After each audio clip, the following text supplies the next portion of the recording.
Okay, good luck, everybody. Can you hear me? Okay, great.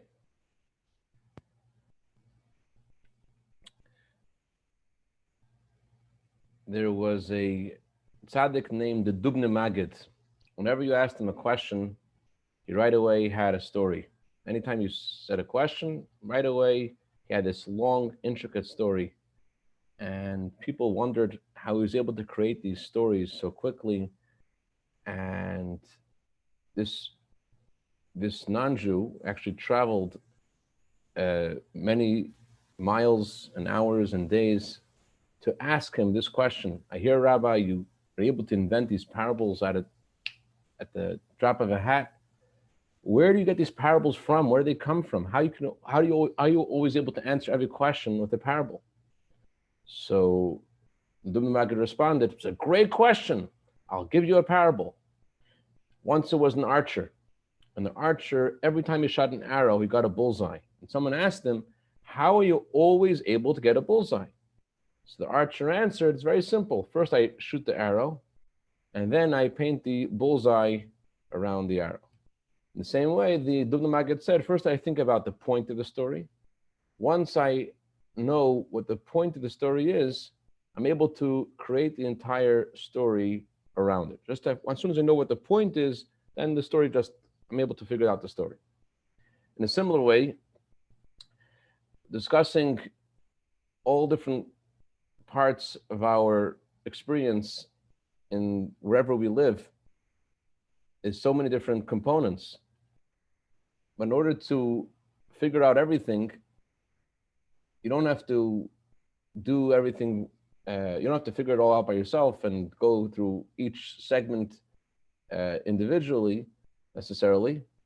The first thing you have to ask is about the center of the circle. The center of the circle is, what is Hashem's plan for you? What does Hashem want you to accomplish? Once you figure out what Hashem wants you to accomplish, so then all the other parts that you need to figure out as a Jew, as a human being, you have to figure out your social, your health, your financial, whatever those things are, they all are in the circle. But all you need to figure out is to the center of the circle. And once you have the center, you have to draw the circle around it. It sounds very easy, right? Not necessarily. I want to share with you an amazing story about Rabbi Posner's father, Rabbi Zalman Posner. He was right after Rabbi Posner will correct me if I'm saying the story incorrectly. His father was speaking on a radio about the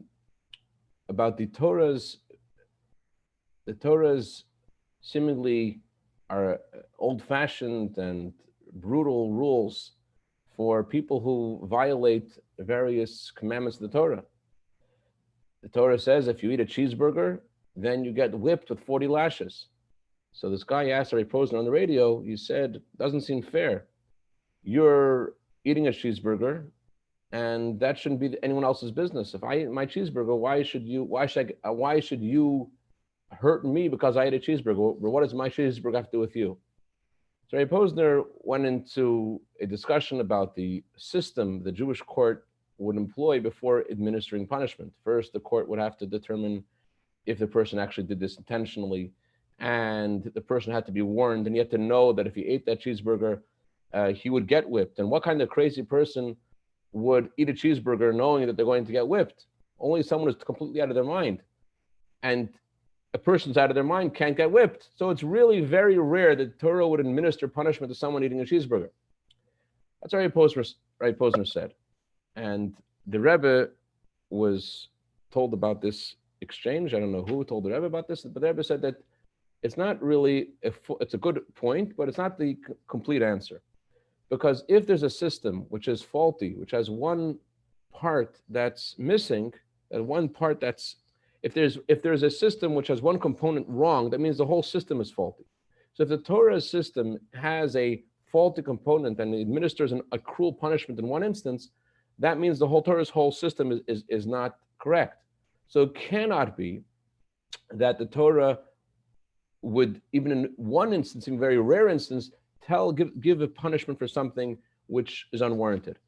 And the Rebbe said the following: that time the Apollo mission was just successfully reached the moon, and Rebbe gave an analogy of an astronaut. An astronaut may say to himself, "Oh, what's the difference if I smoke a cigarette on the plane? I like on the spaceship. I want to have a cigarette." But it's really not a personal thing. If he smokes that cigarette, he is endangering not just the other passengers on the spacecraft, but he's also harming all of the American people who invested millions of dollars in the mission. In fact, he's changing all of history by his selfish desire to smoke that cigarette.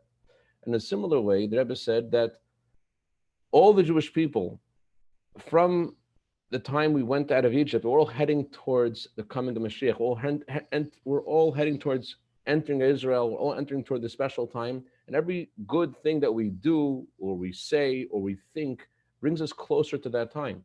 So if somebody says, "Oh, I just want to have this cheeseburger because I like it," it's not just a personal thing. They're actually affecting everybody else because we're all in this together. So your good thought, good word, good action could tip the scale and could bring Mashiach for everybody. So just like this astronaut having the cigarette could affect everyone on the plane, all the American people invested in this mission. So too, if I decide to not do what I'm supposed to be doing, I'm really endangering everybody. And therefore, that was actually concluded with, it's a wonder the guy only gets 39 lashes. If he harmed everybody else, why is there only 39 lashes? I'm mentioning this story because the initial knee-jerk reaction that some people had when we heard that we're going to have this presentation about this question was, well, who's asking the Torah anyways? I want to go. What's the difference what the Torah says? I want to go. It's not a sin, Rabbi. It's not a sin. So who's supposed to have to ask this question in the first place? And the answer is yes, it is an important question. It's a very important question. And it's something the Torah does address. And it's something that is not just personal. We're all in this together, and we're all in this spacecraft heading towards the Geula, heading towards redemption, heading towards Mashiach, and each of us has a role where we are. And just making a decision arbitrarily because it's more convenient or whatever isn't just a personal decision. It affects us all, especially when you're in a community and you decide to leave. That it affects everyone else around you. Maybe I should leave too. I'm not familiar. I hope one of Rabbi Jacobson or Rabbi Posner could please share what the Rebbe said about the mass emigration from Crown Heights when the neighborhood started to become more challenging because of the neighborhood crime started to rise. But anyways, what I'm trying to say is that it's not just a personal decision. We're all in this together. That's number one. The reason this question is coming up, of course, now is because there's upheaval. There's a lot of change. And because there's upheaval, so everyone naturally asks the question, so what do I do now? What is my life about? What am I doing? And I find that sometimes people gravitate to substitute movement for meaning. Instead of just trying to find more meaning in their lives and trying to go deeper, they try to just escape to something else and focus on something else instead of focusing where they are and what their actual role is in this world, what they need to accomplish. While there are certainly scenarios where a move is warranted and needed and necessary, and it's pekuach nefesh, and there's so many important reasons why a person may need to move, but it's not necessarily the best time to ask this question right now. Just like, God forbid, psychologists say if someone went through a divorce or they lost a loved one, they're not in the best space intellectually and emotionally to ask that question because of the great upheaval they had within themselves, and they make a decision that they may have to deal with for quite some time after that decision. In a similar way, since the whole world is in the state of great change, it may not be the time to ask that question.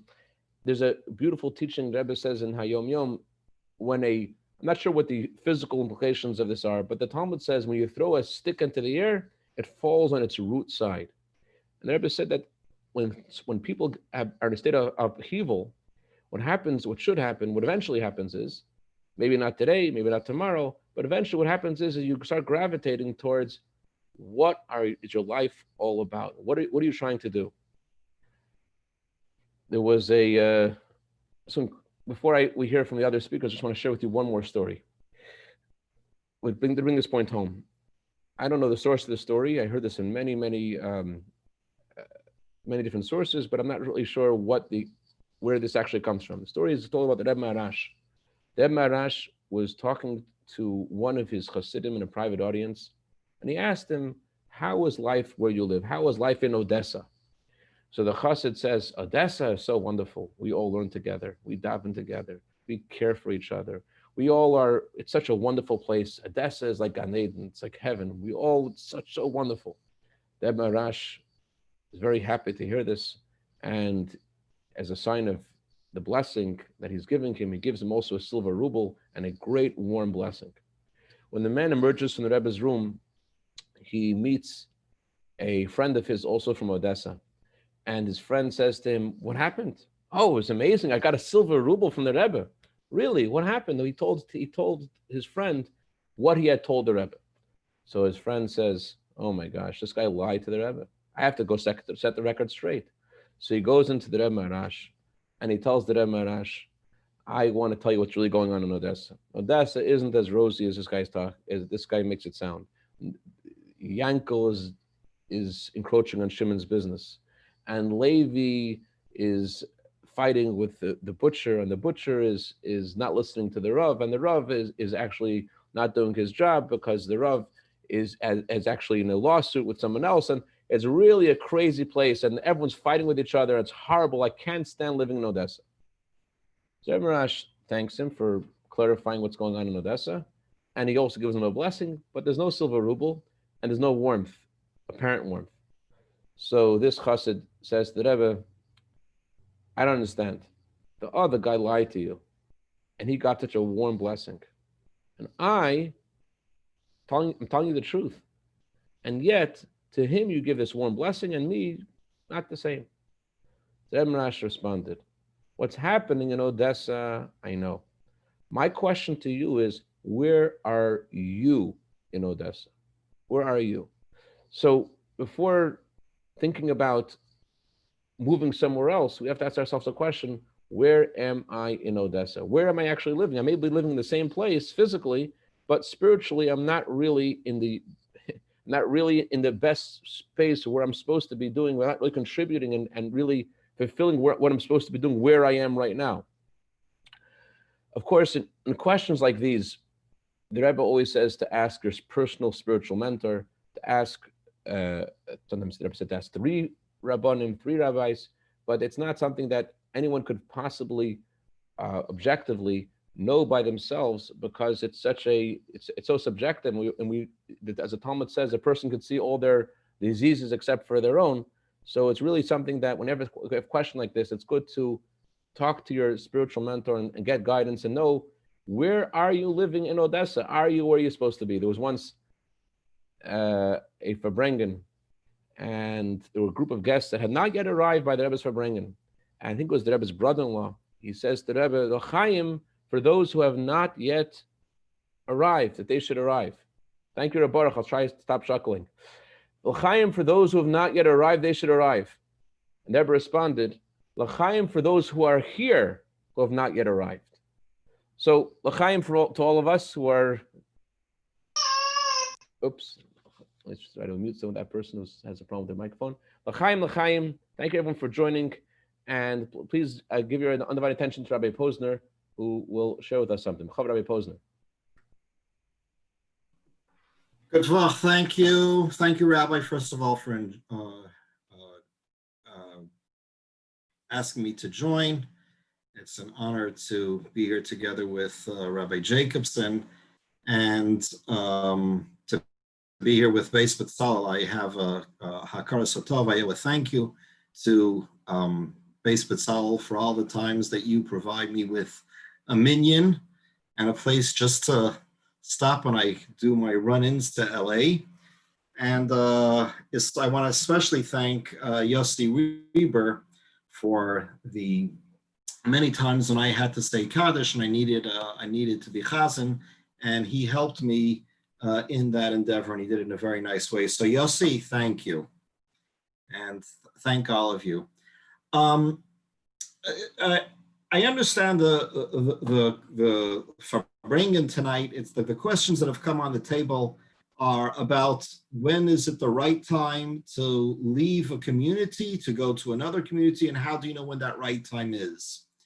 Of course, the rule of thumbs is that the devil or the angel are both in the details. So it would be crucial to know what are the issues that people are grappling with.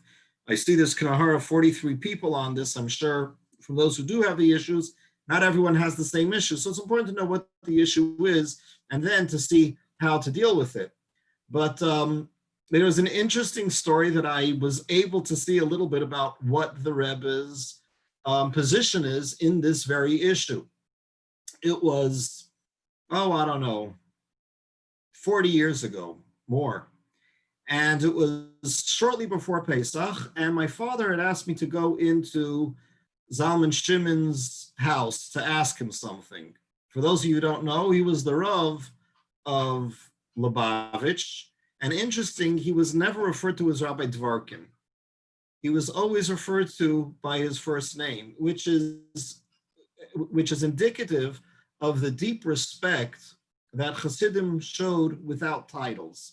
He was Zalman Shimon. I know, of course, to his face, no one called him that. But so I went there and took care of whatever it was my father wanted me to take care of. And then he asked me in Yiddish if I could stay and help him. He says the next guy had a question, and he only spoke Hebrew. And the Rav thought that his conversational Hebrew wasn't good enough, and this guy didn't speak Yiddish, so maybe I could help translate.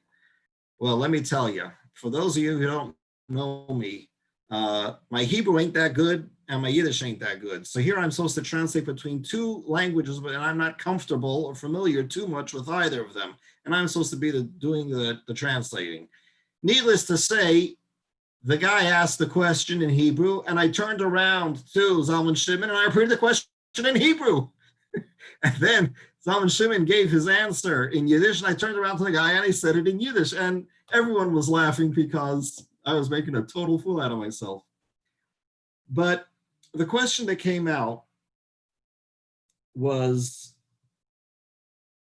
very interesting.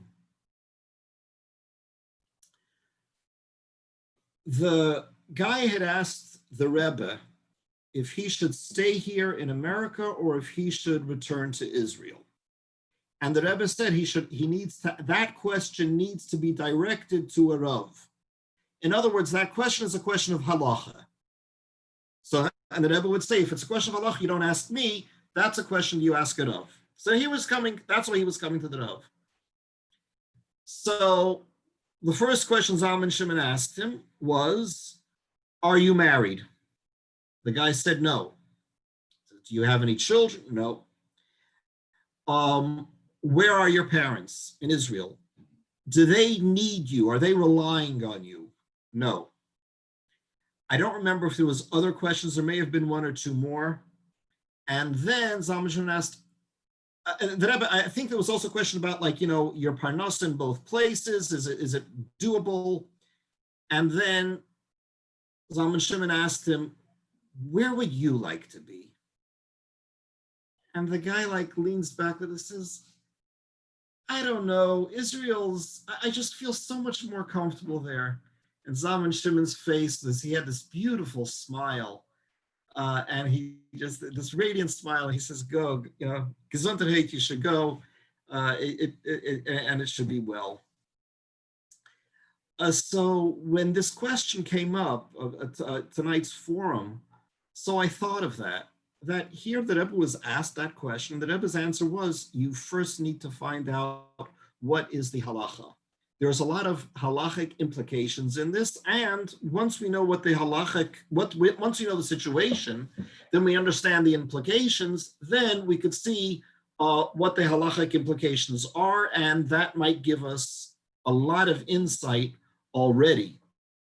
So there's the personal implications for this person in their own, in them and their families, material, financial, and their physical well-being and their spiritual well-being, and there's what the implications are for as far as their civic duty, as far as the community that they will be leaving and the community that they will be going to. The halacha plays an important role in the person's civic duty. So I think this is, like we say, this is the rule of thumb, and now the details would really make all of the difference, and I'm sure that's what we're going to be discussing tonight. So that's my initial take. Shkoyach, Rabbi Posner. Rabbi Jacobson, Chavor.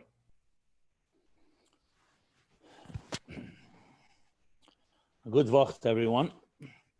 Thank you for having me. Regards from another part of the world in New York, Crown Heights, USA. And thank you for honoring me to be part of this panel, distinguished panel. I don't want to be redundant. There are things that have been said that I just don't need to repeat. So I'll just sum it up in my own words. Everything begins, and I believe Rabbi Levin mentioned it, but I'll just state it in maybe more blunt terms. Everything begins for every person with axioms. There's a thing called an axiom. An axiom is a muskal rishon. It means a given assumption. And I find in my experience, speaking to people, and this is of course a big question that comes up, should I move, should I not move? Not just today during the upheavals of our time, but overall, people have different reasons. Sometimes they're superficial, sometimes they're deeper reasons. And there are many factors involved, as was clearly mentioned, and makes total sense. And it's case by case. But in analyzing and dissecting the driving force behind a question like this, it's always important to ask yourself your given assumption. What's your assumption? And I'll just explain exactly what I mean. When someone who learns Torah and Chassidus especially, it becomes very obvious and clear that we did not choose to be here in this world. A neshama does not want to come to this world, actually. It's al korcha chatachai, it's forced to come to this world. So if you want to start talking about moving, the first move that each of us made was against our will. The soul lives in a very comfortable environment in heaven, in Gan Eden.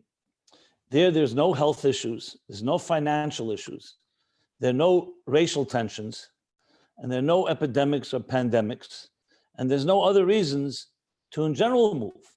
Soul is very comfortable. It basks in the divine glory. It learns Torah, and it cleaves and connects to God 24/7.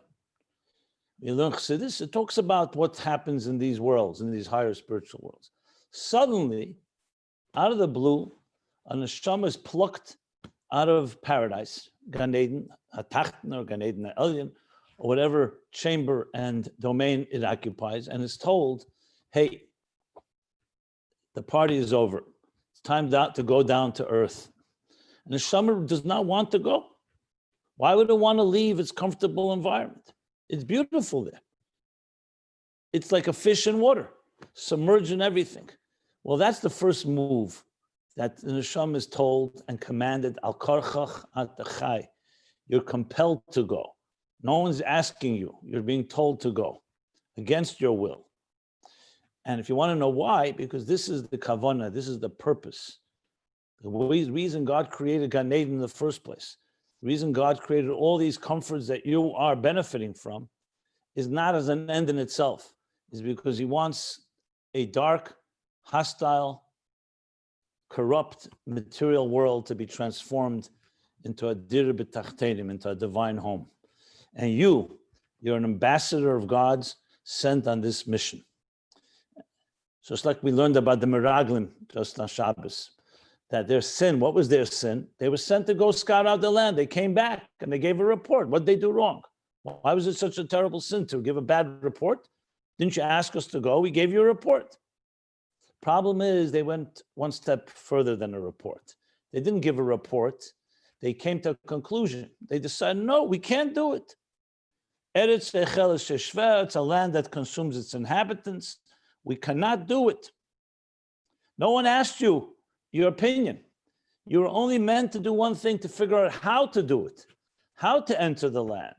This direction, that direction, where are the fortresses, where are the defenses, how to conquer the land, as the Ramban explains. No one asked you whether or not. The grave sin was they got involved in the area that only God decides, and that is whether you should go or you should not go, where you should be, whether you should remain in the wilderness, protected by all the spiritual, by the clouds of glory and all the spiritual environment that they had. No, that's up to God, just like the neshama. So if your assumption and axiom and given is that the first journey of all journeys was not, no one asked you, you were sent, and for your good, you may not have understood it, the neshama did not understand it, but it's for your good, because remember, once a neshama comes down below, it doesn't want to leave. Al karchachat emes, because once a neshama sees that with the Torah and mitzvahs, yofasha achas, b'tshuva ma'asim tevim be'elam hazim, kol chay elam haba. Once it sees the essential pleasure and the essential purpose that it's fulfilling in this world, the neshama realizes this is an unbelievable schus. The neshama never would have felt that up in heaven. Then the neshama doesn't want to leave and realizes the powerful forces dafka in this world. So if that's an assumption that a person has, the question of where to live or where not to live becomes a lot easier to address.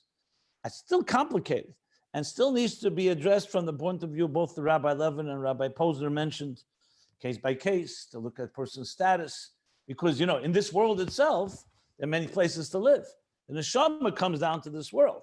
You're born in a certain city, but then different hashgacha pratis, different divine providence leads people to different places. But once you accept that fact that it's God that runs the show, and you want to figure out what God wants of you, it becomes somewhat more of a compass, how to navigate. And that leads me to point number 2. And point number 2 is, once you're here in this world, where is the best place for you to fulfill the reason your neshama came down? Now, why am I stating it so bluntly is because, unfortunately, not everybody has that assumption. Many of us don't feel that way. We feel, I'm here. I want to live where it's most comfortable for me. And I'm not criticizing anyone's motives or anyone's intentions. But it's very vital to know that, because you're coming from that perspective, everything changes when you know that it's Ma'ashem mitzad gover kenanu, that God leads the footsteps of a person. And just to give an example of the Rebbeim themselves, Frierdiker Rebbe came to America 80 years ago. Tesad Sheni Tovshin, 80 years ago this year. The Rebbe, his son-in-law, came a year and a half later, Chof Ches Sivan. Today, we honored the 79th year of when the Rebbe came to America. Now, why'd they come to America? If you look in the Sikha after Sikha, the Frierdiker Rebbe says, I did not want to come here. It was against my will. If it was up to me, I would have stayed in the former Soviet Union. I would have stayed together with our brethren. I was forced to leave. Frierdiker Rebbe never wanted to leave. I was forced by Yad Hashem, by God, decided it's time to go. I did not want to leave Lubavitch. I did not want to leave where my parents and my grandparents and where Chassidus was born. But Hashem decided that's where we need to go. First, we went to Europe. Eser Golius, it says, Golsa Lubavitch, the different travels. Why did the Rebbe Rashab leave Rostov and Tofresh Ayin Vov? Because he wanted to? No, because World War I broke out, and it was a sakona, it was danger. You'll see time and again, I'm not talking about Anoshim Kerkenu, simple people like us, that are obeying themselves, and they are clearly completely dedicated to what God wants. They have no other agenda in life, and yet the Frierdiker Rebbe says that I did not want to come. But now that Hashem has sent me here, There's a purpose, and the purpose is not to save my life, not to make it comfortable because America was comfortable, is to show that America is nicht anders, that America is not different, that this is assimilated America where everybody felt you have to compromise all of your Judaism. We're going to build and make this into a center of Torah and of mitzvahs and of Yiddishkeit and of Chassidus. That's what the Frierdiker Rebbe said. So what do you see from this? That a Rebbe himself, who definitely knows Yidei Das Elyon, still has a preference. He wanted to be where he wanted to be. But when God makes the decision, you accept it completely, b'simcha v'tuv levov, and not only you accept it begrudgingly, it's exactly that. That's your shlichus in life. That's the shlichus in life. The Rebbe, the same story. You think the Rebbe ran away from Europe. It was Nazi Europe. He barely made it out. But once you come here, then you do it with a complete simcha and complete joy, because that is the mission that God has led you to. So if a person has this as a hanocha, as a given, then the question has to be framed this way. Where does God want me to be now? Where does he want me to be? And bring all your arguments, pro and con. Should I be in Israel? Should I be in America? In America or Europe or in Asia or here or there? I want to just share one story, a very moving story that I heard from a Motel Zions. He was from the Zions family from Brazil. So he was a bocher in the 770, in the 50s, mid-50s. Is Rabbi Zions from Los Angeles his father? Yes, correct. Yeah, Motel Zions from Brazil. And he married in Tovshin Yud Zayin. Same year my father married. They were chaverim actually in 770.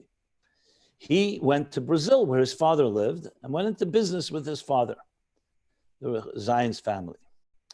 In Tovshin Chof, 1960, he came to Shavuos to the Rebbe. He was already a married man, with a wife, and I think maybe a child already. I'm not sure. I think so. And he came to New York for Shavuos by himself. After Shavuos, after Yontif, he went into Yechidus, by Yechidus, and he's telling the Rebbe what he's planning to do. He's in business with his father, and they're planning to open up a coat factory, raincoat factory, a fabrik of raincoats, Regenmantlach. What he tells the Rebbe. And the Rebbe looks at him and says, okay. And he saw the Rebbe seeming interested in hearing more details. So he starts telling the Rebbe the details, the investment they're making, what the return will likely be, the risks, the pros, the. The Rebbe's listening. He's giving more details, more details. The Rebbe keeps on looking at him. And he thinks the Rebbe is more intrigued. So he shares more. Finally, the Rebbe says to him, here's my bracha, shall be batzlach. The Yechidus presumably was over. So he started walking backwards. We walk out from Yechidus facing the Rebbe till he gets to the door. He puts his hand by the handle. He's about to walk out. And he's already turning the knob. And the Rebbe looks at him. And the Rebbe looks at him and says, Zogmir. In a whimsical look. The Rebbe says, Zogmir, wo hast du gelernt? Wo hast du gelernt? Where did you learn? So he was like taken aback. What do you mean where I learned? Maybe you should mute everybody. Yeah, I'm trying to. He said, wo hast du gelernt? So he's taken aback because the Rebbe knew him. He was in 770. He says to the Rebbe, Dob, I'm Rebbe. Dob hast du gelernt. So the Rebbe says to him, yeah, du hast du gelernt. Like the Rebbe's like saying to him, yeah, you learned here. Und dort man der Reis gelernt als werden Fabrikant. This is where you were taught to become a warehouse a coat manufacturer, a manufacturer. Is this where you learned it? So he's like really now disturbed. That's what the Rebbe said, just to repeat again. Dort man der Reis gelernt als werden Fabrikant. This is where you will learn to become a manufacturer. So he's taken really disturbed. He says, was will the Rebbe from me? What does the Rebbe want from me? So he says, the Rebbe said, I'll say it in Yiddish and I'll translate. The Rebbe said, was ich will? Ich will wissen, wie kann ein junger Mann, was da gelernt in Yeshiva, schlafen ruhig bei Nacht, wissendig, als Meset von dem Schwer geht sich vermachen. I want to know. You want to know what I want to know? I want to know how someone who studied in yeshiva here can sleep peacefully at night when he knows that an organization that my father-in-law established is about to close down. So he says to the Rebbe, where is this? He says, in Buffalo, New York. There's no money, and the yeshiva they opened is about to close.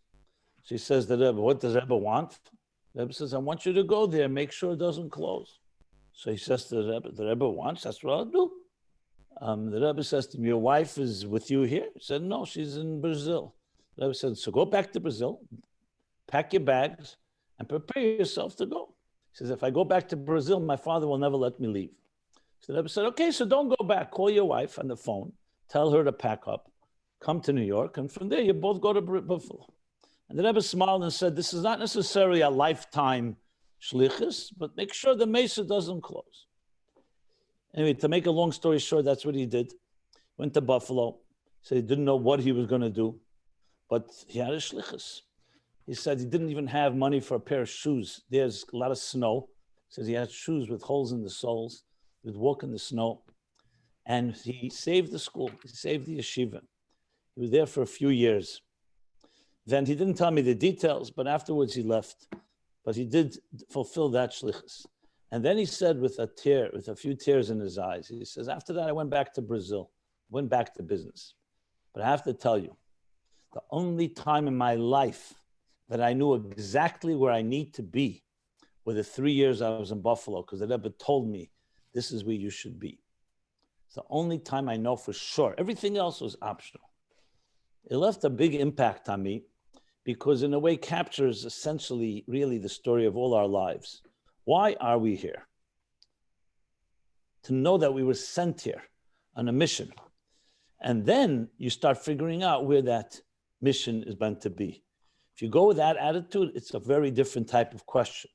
If unfortunately you may not have that attitude, and I'm not saying that as a critique, because everybody has their own axioms and what makes you tick and what you think is important in life, it's going to be more complicated because wherever you go, there's always going to be a question. Maybe there's a better place. But if you can figure out where God wants you to be, and we know that for sure Hashem wants you to be somewhere, then it's the way we frame the questions on, okay, what are the questions? That's what Rabbi Posner mentioned, Torah. What does Torah do? Torah helps you dissect all the different criteria and details to establish, to figure out what the Eibishter wants of you. We know the Jews were wandering in the desert, not because they wanted to, because God wanted them to. So we have to figure out, until Mashiach comes, what exactly God wants of us, wherever we may be. Now, should there be an upheaval like we have right now? Should there be different reasons that motivate and are a catalyst to question whether you should stay where you are or you should make a move? Okay, that too is Hashgacha Pratis. And therefore, then we have to ask the right questions. I can phrase some of the right questions, right? I will. Let me just say a few of the key questions, and then we'll move on with the program here. The few questions that have to be asked is exactly like Rabbi Zalman Shimon asked. Of course, if you're a person that's alone, so then it only affects you, may not affect other people. If you have a spouse and children, you cannot just think of what's good for you. You have to think what's good for the family union. That's one critical thing that needs to be dealt with. Second thing, what role you play in your community. This is not so well known, but I can tell you that when the Jews were in the Soviet Union, when it was difficult times, not like today, when they were in danger all the time, where they had to hide, and they were dealing with literally a prison. They couldn't leave if they wanted to. The Rebbe had said to people who asked, they had the option to leave. The Rebbe says, I will not force anyone to stay there because it's a big nisayon, a big test. It's like a real golus. But if you asked me, I would like you to stay because you can help other Jews. Because Hashgacha Pratis, you were there, which was a big thing. It means putting people in the risk. So if you have a role in a community, you're a teacher, you're a rabbi, in some other way you play an important role to the community, that is a major factor. Because if you're playing that role, you have the achrayus, the responsibility you can't just drop that role. If you don't have such a role that's prominent, then you have to also ask, because everybody in a community has a role, even if you're just a good neighbor or a constituent and a member in the shul. or a person who comes to Fabrenk, whatever it may be, you're also part of the community. So it's critical to establish what will be missing if you leave. Because the fact that you want to go somewhere else doesn't necessarily mean that's going to be better fulfilling your role in that sense. So that's criteria number 2. Criteria number 3 is why, what is the motivation of leaving? Why are you leaving? If you live there your whole life, I'm not talking about if someone came for a month or 2 and they lived somewhere else more. Even then, you have to ask, what is the motivation? Is it financial? Is it health-wise? Is it because you like Israel, because you like falafel and shawarma of Israel? Is it because of spiritual reasons? Is it material reasons? It's vital to know motivation, not because some motivation is more legitimate than other, because you need to know what's driving a person. What's the reason? We do know, of course, there's the concept of Meshana Moka, Meshana Mazel. Sometimes changing location adds conclusions mazel. So we have to look at that as well. That's another factor. And there are other factors. There are factors that obviously can be more controversial factors. Things that something didn't work out in the community where you are. Maybe for other, even that has to be looked at. And of course, mention what Rabbi Levin mentioned, always critical to have objective an opinion, because we're all subjective and we all can justify and find all kinds of reasons one way or another. And it's vital to have an objective voice that you trust, that you can run by all these issues, and that'll help determine what God wants of you, what the Torah wants of you in fulfilling your mission in life. So much more to say about this, obviously. Hopefully it'll all emerge as we go along. And thank you again. And I hope this helps frame the issues the 3 of us just laid out in helping people make these important decisions in life. Rabbi Jacobson, I'm going to go to some of the questions that came in. Here's one question. I'm going to read the question. I do have an influence in my city as well as on many other Jewish institutions all over the United States, thanks to telephone and internet. I plan to have as much influence in the city I am moving to as I do in the city I'm moving from. I feel that I did my mission here, but others think I have lots more to do. And my wife really wants to go. Is there an issue? Before addressing the question, I think there's one more point that I think would sum up what Rabbi Jacobson said, perhaps. There is a famous story with Reb Nachum Chernobler. A man came to Reb Nachum Chernobler, and he gave Reb Nachum a large sum of money. And Reb Nachum, his household was having a very hard time at the time, and the Gabbai, his attendant, was excited that this money had come in, and his job was to go into Reb Nachum's room after all the visitors had come in to collect the various donations. And he comes in and he sees that this donation isn't there. And although it wasn't his place, but he had enough temerity or chutzpah, to ask Reb Nachum, but what about the larger donation that would help alleviate all the bills that we have? So Reb Nachum says, I'll tell you what happened. There's a poor guy came in, and this poor guy needed money for a wedding. And I decided to give him all the money. So the Gabbai is incredulous. He can't believe it. He says, but there's so many people who need help besides him. So Reb Nachum said, I'll tell you the truth. At first, when the guy gave me the money, I was thinking, Baruch Hashem, I found favor in Hashem's eyes, that this is given to me, and I'm able to take care of my family and take care of the household and take care of others.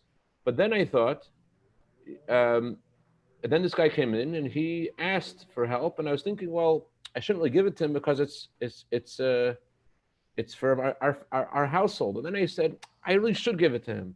As I'm about to give it to him, another thought, what you just suggested came into my head. And I was thinking, why should I give it just to one person? I'll divide it among 5. And then I realized that second thought must have come from the Yetzer Hara. When I was thinking about keeping it to myself, I never had a thought of dividing it among 5 people. But as soon as I decided to give it away to him, then the Yetzer Hara jumped in and says, oh, why just to him? Give it to 5 people. So the Rebbe quotes a story in Hayom Yom of the 23rd of Sivan. And the Rebbe concludes with the point of the story isn't that we could be so sophisticated and analyze our thoughts and know which is our thought from Yetzer Hara, which was a thought from Yetzer Tov. But the Rebbe says that the way to judge everything is by the results. The results. What is going to add more Torah and mitzvahs? And what's going to subtract from Torah and mitzvahs? What will cause there to be more mitzvahs to be done? Rabbi Posner's point before, Rabbi Zalman Shimon Olav Shalom said about the halachic question, in a larger sense, is what chapter 23 in Tanya, the Alter Rebbe writes that all of the blessing of the world comes through the mitzvahs that we do.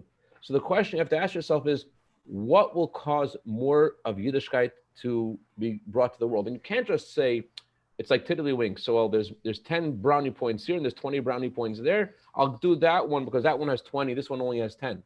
It's not the reason you can't look at mitzvahs as and play numbers game with mitzvahs. Just like Maimonides says that you can't measure merit just because something may look the same as another mitzvah, but you can't measure merit. Merit has a lot to do with the challenges a person has, etc. In a similar way, you can't measure the amount of mitzvahs that you're doing in one place versus the amount of mitzvahs you may be able to do in another place. That's not the way to ask the question. If you're involved in a certain mitzvah, the question is, can you withdraw from the mitzvah you're involved in to do another mitzvah? Can you withdraw? Can you go away from the thing that you're involved in right now? There's actually so there was a letter of the Rebbe I just happened to see about by divine providence is Shabbos. The Rebbe was talking to a school teacher. Rabbi Jacobson mentioned how a school teacher has a unique role. And the Rebbe says that the school teacher wanted to leave he actually not just planned to leave, he actually left. And he's asking him about various other options that he had where he moved to. And Rebbe is telling him, although you left, not only is the question if you're allowed to leave, question if it was worthwhile leaving, the question is if you are allowed to leave, because what you were doing there isn't being done now, and there's so much more to do. So it's not a question of how many mitzvahs are going to be done, it's more a question of you're involved in already a specific mitzvah, and that indicates that there's some connection between your neshama and that mitzvah. Can you go away from that mitzvah? It's sort of like the way the Hasidic meaning of the question about, God forbid, divorce.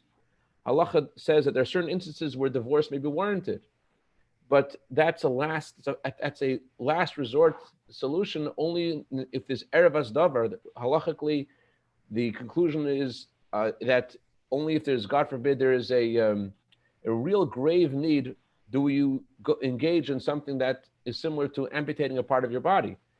Two people are married together. It's like they are two halves of one soul. Divorce is like taking off a part of the soul.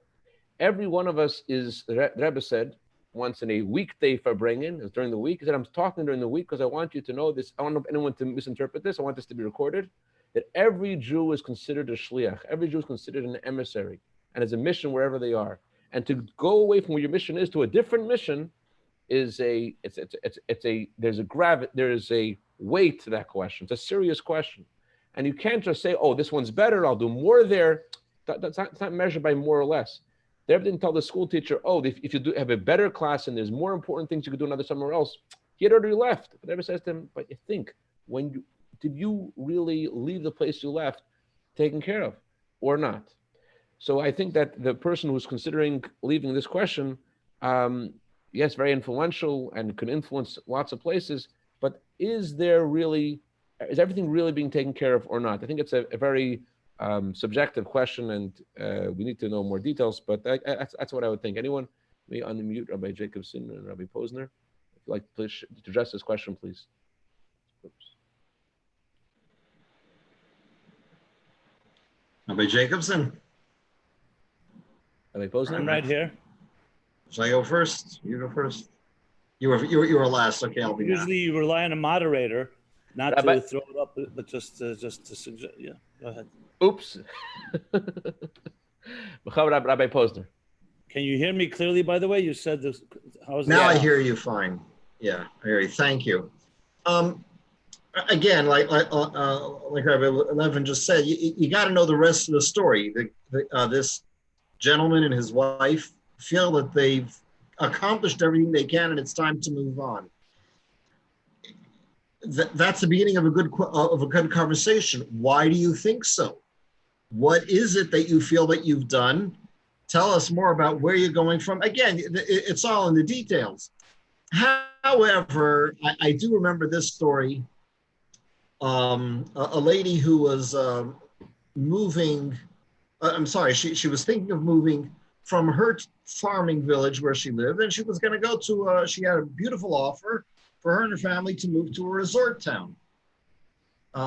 Full disclaimer, I live in a resort town, so it's easy for me to talk, okay? I live in the God's most beautiful place on this planet. All right, but she had this opportunity now, and she wrote to the Rebbe, and the Rebbe's answer was, and there was no question they were going to be able to do plenty and be very influential, etc. Probably more than they would be.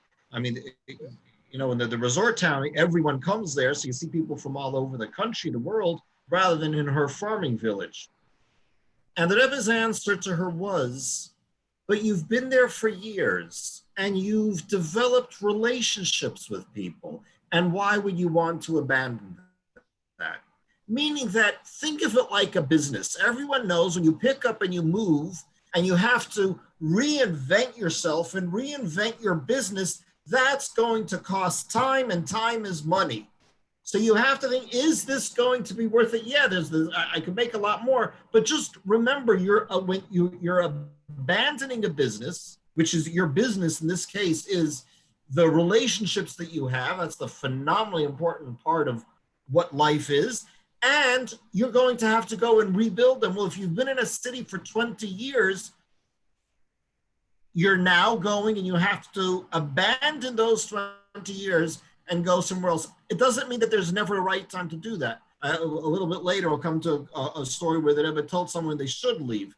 But that question is a good thing. The way the Rebbe worded it, Lama Yazvu, why would you abandon these people that you've made a relationship with for so long? Again, I recognize that I'm shooting in the dark because I don't know the rest of the question of where these people coming from. As Rebbe Simchana Rachel Schusterman once told us when she came here to speak, there's two Hebrew words for why. What are they? Madua and lama. Madua means madea.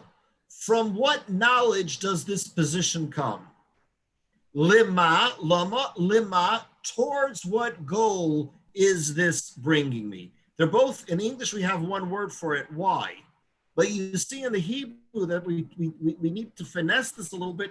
Where is this coming from? And where is this going to? Posner, Rabbi Jacobson. Move to the next question. Okay. Let's cover more questions than more opinions, because I don't want to be repetitive, so there's no need to. Okay. Next question is, many people stayed in the Soviet Union and Germany when there were clear signs it was time to go. Many people paid dearly for that. When is it time to acknowledge the signs that Hashem is giving and move away? Most people did not have the resources to be extradited like the Rebbe was in the middle of the war. So the person's asking, like, isn't this really a crazy time when people should be considering moving away because of the unrest? And his question is, maybe there are signs now that you're supposed to move out, and aren't we acting in a similar way to the Jews before the war? That's his question. How Rabbi Jacobson? Well, this is a heavy question, and in general, the Jewish attitude has never been in history that we run because of fear or panic. Even though in our past history, like you just mentioned, Nazi Europe, and there were other times in history where we lived in very oppressive circumstances, that does not mean that that's a precedent that every time there's some unrest, we suddenly run. Because if we'd had that attitude when there was the Intifada in Israel, when there was the 6-day war in Israel, where they were preparing mass graves and people were frantic, when there was the Yom Kippur War, if you took that attitude, people would have ran away from Israel. South Africa had its crisis. Crown Heights had its crisis.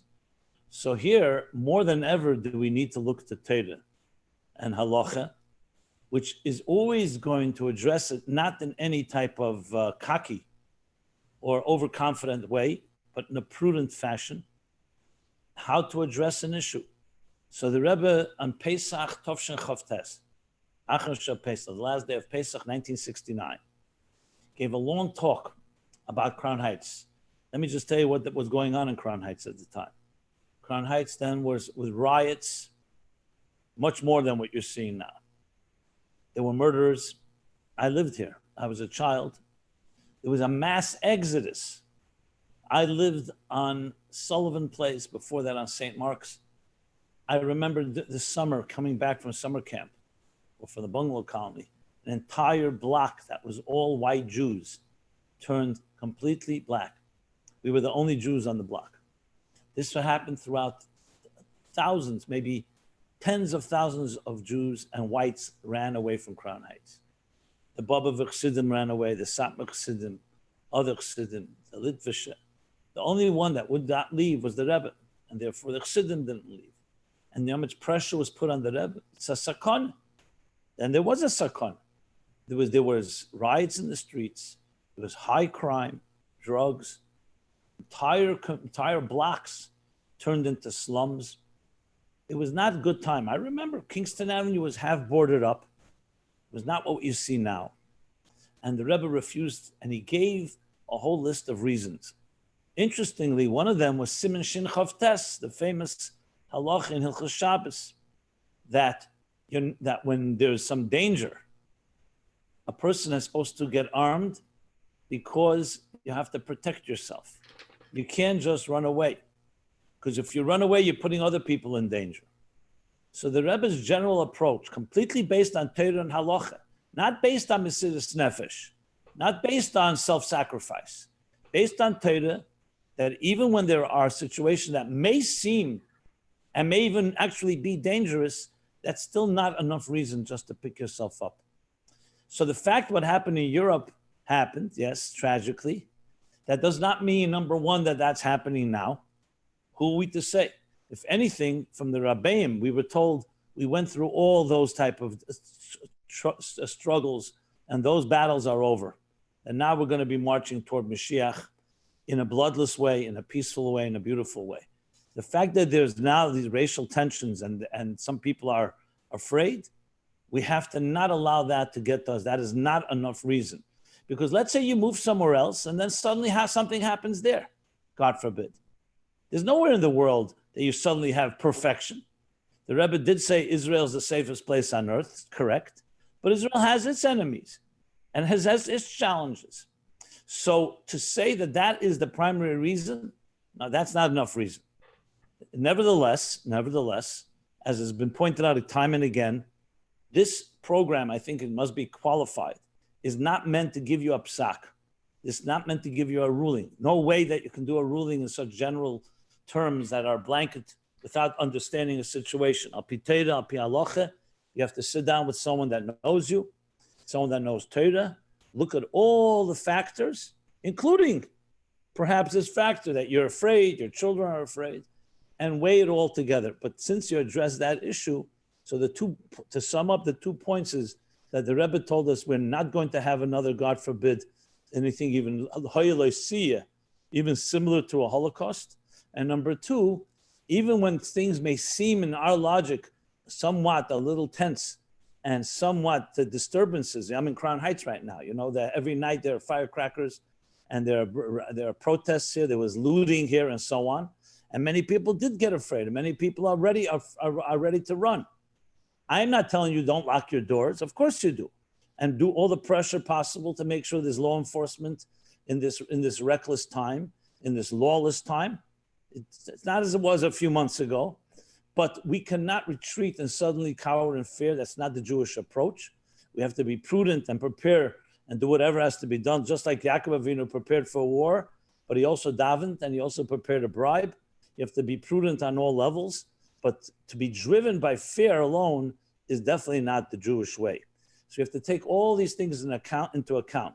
The Rebbe told South African Jewry, you have to remember, 1/3 of the Jewish population ran at the end of apartheid when there was the unrest and there was a lot of crime and people were being carjacked and there were home break-ins and there was robberies. It was not pleasant. Ask anyone living there today, the Chabad rabbis, the Chabad families, what the Rebbe said. He said the same thing that he said in Crown Heights. And he said, there'll be brachas. You have to see it through, because the Rebbe understood psychologically and emotionally.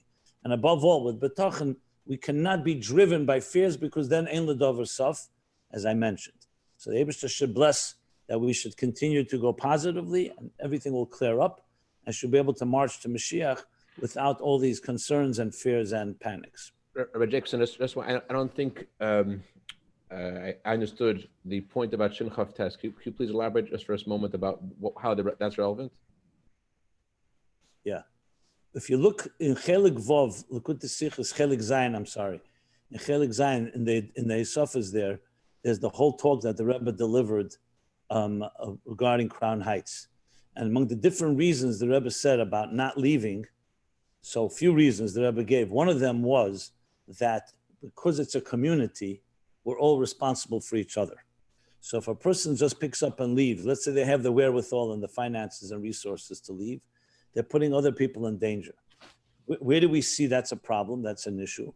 So we see that in the Siman Shin Chav Tes, it talks about if you're living in a place where there is potential danger, you're living on a border, you're living with people who are presenting danger to you. So it says you're supposed to mobilize. And even if you're not sure, you have to mobilize and unite in protecting yourself and everyone around you. And the Rebbe applied that to Crown Heights. He also applied that to South Africa. And of course, he applies that to Eretz Yisrael. So Pekuach Nefesh actually causes us to have to join together, not to run away, because that's how we have strength to protect ourselves from anything that may happen. Rabbi Jacobson, I remember I don't remember who this was, someone from South Africa actually, who they were in New York. It's very interesting. Their understanding of what the Rebbe told them. They were in New York, and the Rebbe advised them to go back to South Africa. And tragically, the person told me the story. One of their siblings died in a car accident right after they returned. And instead of that person thinking, the natural thought is we came back and this is what happened to us. He said it was such a blessing that we were back in South Africa when this tragedy happened, because we had all the support of family in South Africa. Had we been in New York, we would not be able to have all the support that we had. So we only see, we only see the surface of what's going on, and we don't know really what may happen in one place could happen in another place as well. And sometimes the place you're in, there's a reason to move, but you not always does, as you said, not always does moving solve the issue. There are many people asking a question in many different ways. The question is, because it's, I'll quote one person's question, but the question is in many different ways. Should I move? It's hard to find a house in Crown Heights. If I find a big house somewhere, I will be able to have lots of people over and probably be able to help a lot of people in many different ways. In other words, the finances where I am right now are very hard. If I live somewhere else, the finances will be a lot easier. Is this a reason to move? Rabbi Posen, you want to address this question? One second, you're muted. 1 second, try to mute you. Yeah. Hold, Eric Posen, 1 second. I didn't mute you. 1 second. Didn't go. A minute. No, what's up?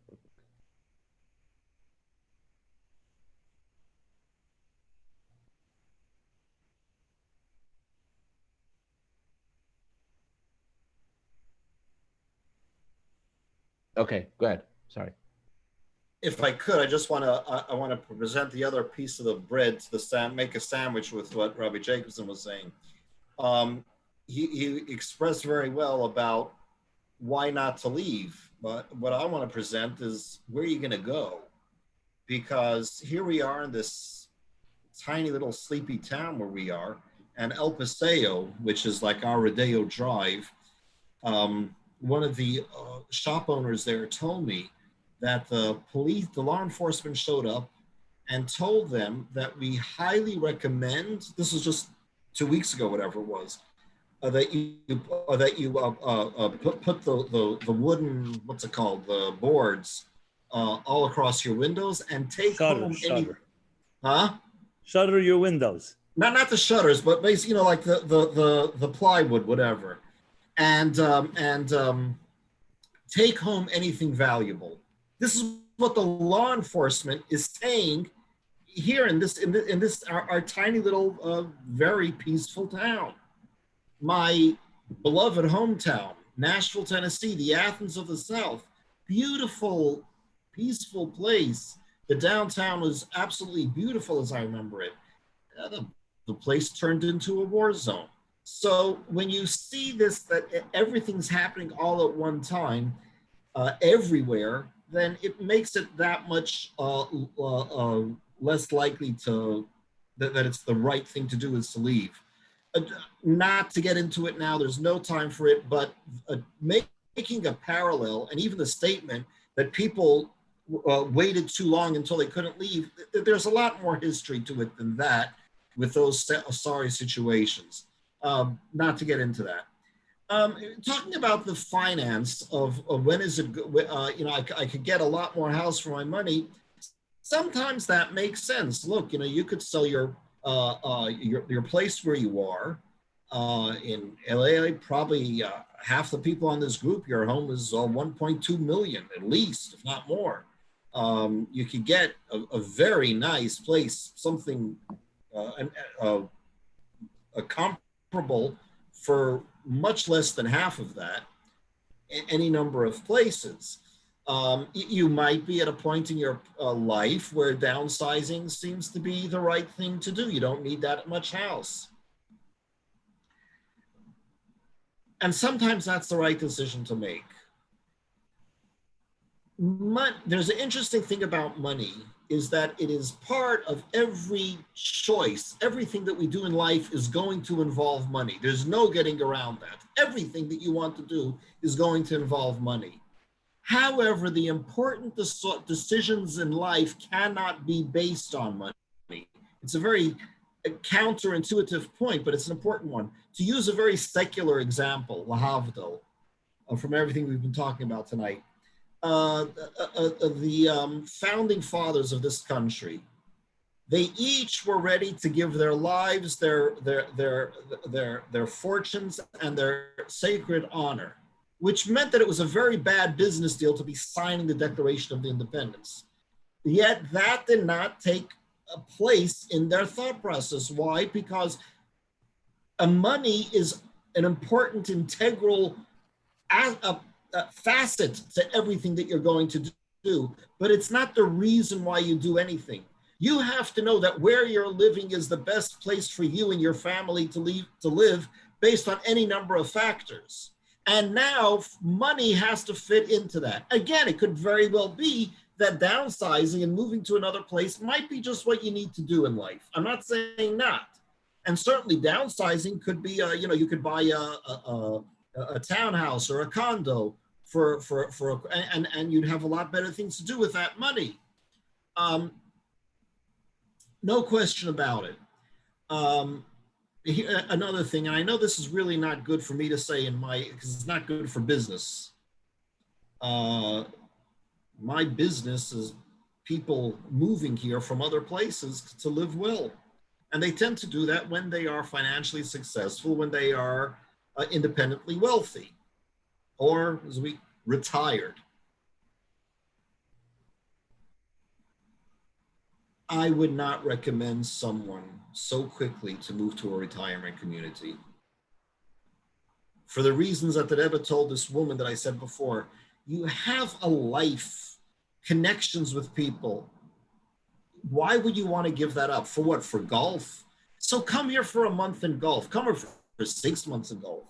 Come here once a week, once a month to golf if you need to. But to come to golf, it makes life very burdensome. When all you're going to do, you're moving to a place simply to enjoy yourself. I'm not against enjoyment. Come and enjoy yourself, but that should not be the future of your life. You have your community, the relationships that you've built. This is what life is made of. That's not something that a person should walk away from. Again, there's times when it's an appropriate thing to do. But it's something that a person has to give a lot of thought to. It's not. Am I following the money, or is the money following me? Chaim Posner, Rabbi Jacobs, I'm not going to let you get away with this one. I want to hear your thoughts on this, please. I thought I can get away with it, right? Yeah. Let me share this that maybe some of you may not be aware of.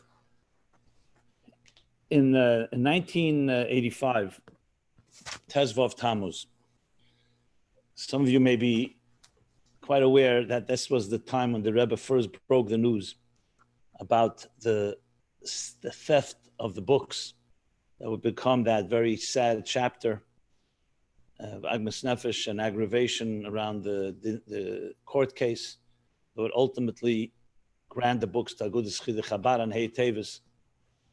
But it's interesting, right before the Rebbe spoke about the books, he spoke a talk about Crown Heights and the prices of the homes in Crown Heights. It was very aggravated, the Rebbe. And he was talking about how people who are owners are basically choking Jews by raising the prices to make it prohibitive for people to live, buy, rent in this community. Whole talk on this topic.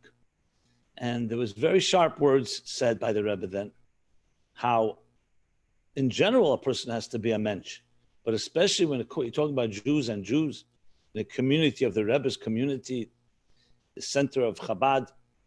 And the Rebbe was really very adamant about people trying to take advantage of others to make a few dollars. Now, I remember very well, obviously the Rebbe was protecting the interests of Chassidim, of Jews living in this community, but it was deeper than that. The Rebbe did not want money to become a factor for such a matter if somebody wants to live in this community. On the other hand, we all know that if the Rebbe wanted Crown Heights to be really strong, he wouldn't send out shluchim. Imagine, God forbid, if there was no shlichus, you know how big Crown Heights would be now. Everybody would have stayed. Everybody who grew up here, not everybody, some people grew up in other cities, but Crown Heights would have been the center, remained the center, would have probably been the largest Jewish population of any city, of any community in the world. The reason I'm saying this is because it confirms what Rabbi Posner just said. I just wanted to give a little more context and scope from the Rebbe himself. So yes, it is a big dilemma. I live here in Crown Heights, and I know this. People tell me all the time. I know people who've moved out of Crown Heights for legitimate reason because they cannot buy a house. It's prohibitive. They can't buy a house for $2 million. They can go to Tom's River, they can go to Muncie, and go to Florida, even California, and get twice or three times the amount of space for the same amount of money or even less. So that's definitely a factor because it's also Ashgacha Pratis. Nowhere does it say that you have to be Moiser Nefesh and spend half your income on your mortgage or on your rent. Better spend it on the chinuch of your children and on things that are ruchnisdik. That's definitely a major factor. And it's sad. I wish people would do more here and other places to make it more affordable. But if it is indeed a factor, it needs to be accounted for in a very serious way. And frankly, I have seen, and I've even given advice to people, to be very honest, to move. Because when they moved, I'll tell you what happened. In Crown Heights, they weren't doing much. They were doing their business, spending a lot of money, and wasting a lot of time. I have seen countless couples and families moving to towns where they've become, whether it's official shluchim or supportive shluchim, but they have now guests. And I can tell you many success stories where they have found their mission in a way. So I know this sounds like the other side of the coin, but that's also part of it. If indeed a person can go to a community and become a pillar, but definitely a support. I don't just mean financial support. You know, shluchim need support in many ways. They become part of the community, and they can learn with others. So I've seen young men and women who did not learn a Vart Torah as long as they lived in Crown Heights because they were too busy. Now they're teaching, they're thriving, they're helping, they've become true shluchim in the true sense of the word. So financial was actually their reason for leaving, but at the end of the day, God did in his strange way, he actually wanted them to be elsewhere. And if I may, I know it's a little digressing, but I think it may help. I want to share a story that happened with my father, which somewhat can give a little interesting twist on all of this.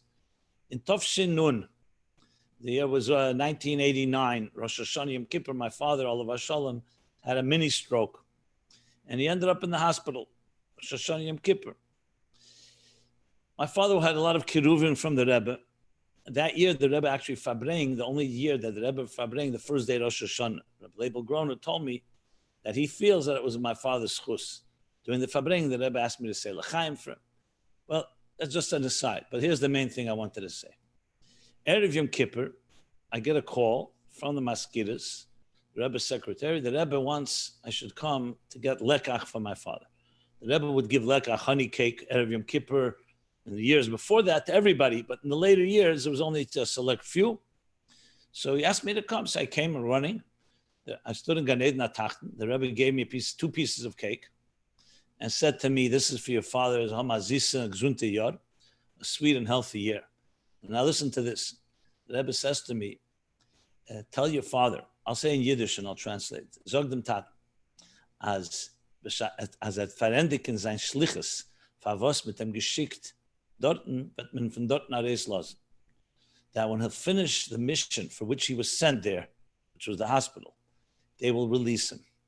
I ran to the hospital. I think it was in Manhattan, and I brought my father the cake. It was Erev Yom Kippur, and my mother was there.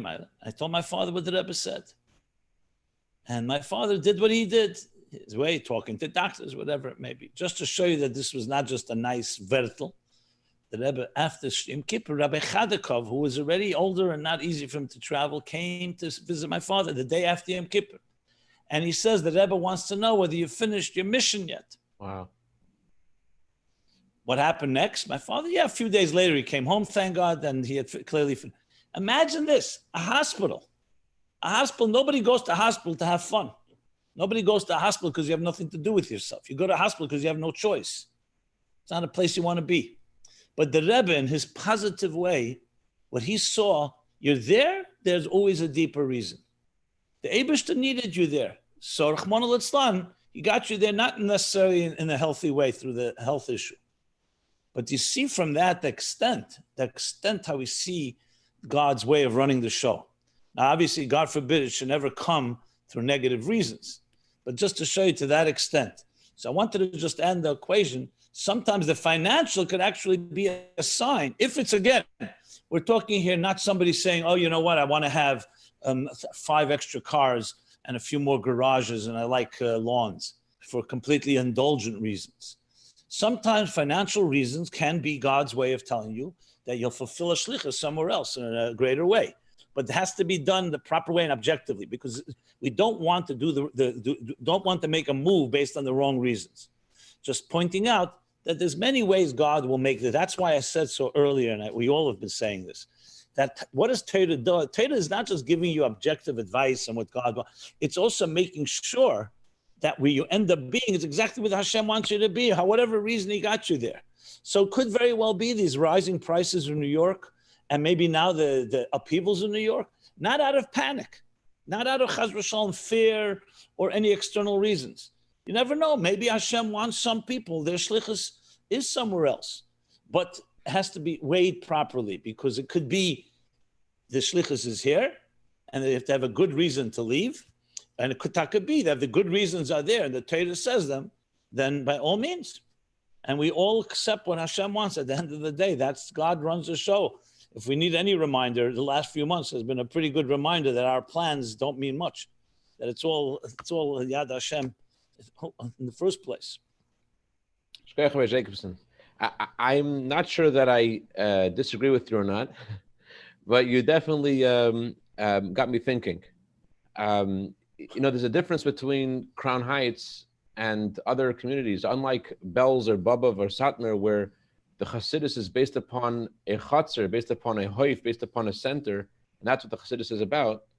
Chabad Chassidus emphasizes the idea of shlichus and reaching out, and the Rebbe emphasized how each of us has a mission where we go, and perhaps the previous Rebbe told various people to get involved in business, and the Rebbe said their business is the chitzonius, it's external.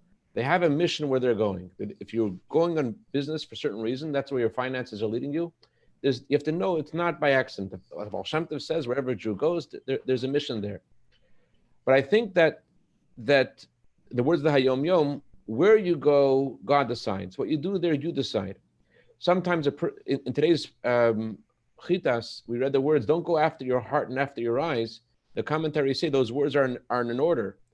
Sometimes because your heart is in a certain place, that makes your eyes see things differently as well. There's plenty of shlichus to do in Crown Heights as well, of course. But if my heart is somewhere else, then I will see the place I'm in as a place where nothing could get accomplished. A lot of times people live in a certain place for years, and they are, as Rabbi Posner said before, they are making an impact. They're not really aware of their impact, and they're ready to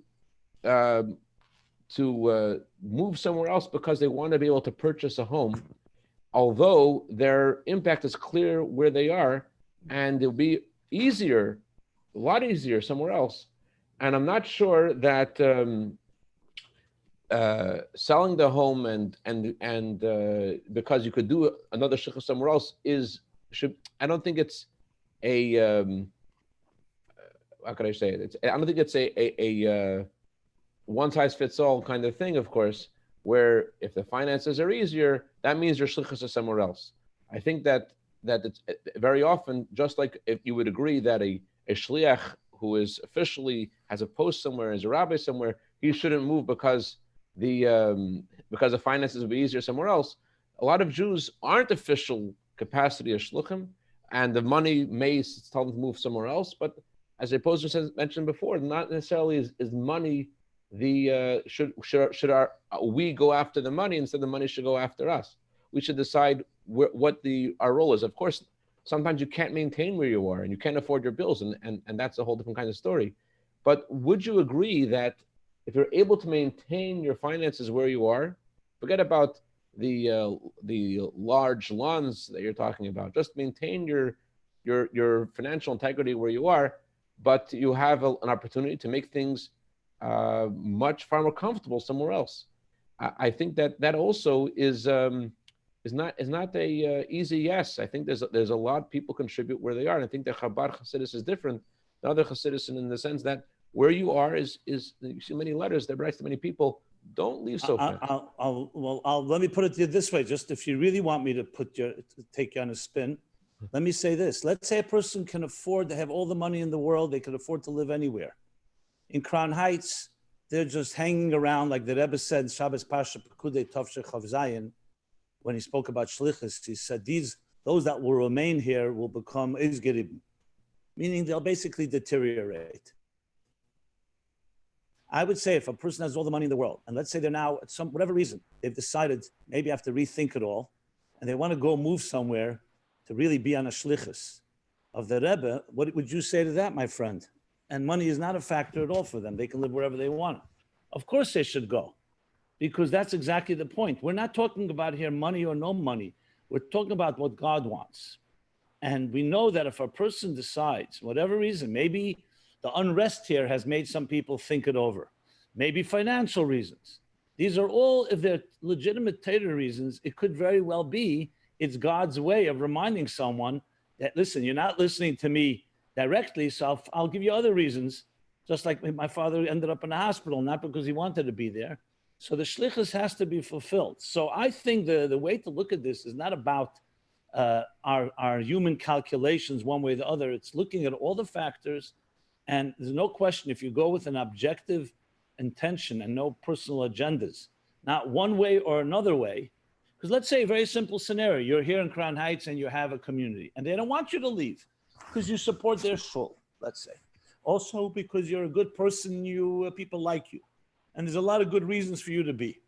And you end up you decide you want to go elsewhere, and there you're actually going to have a lot more impact.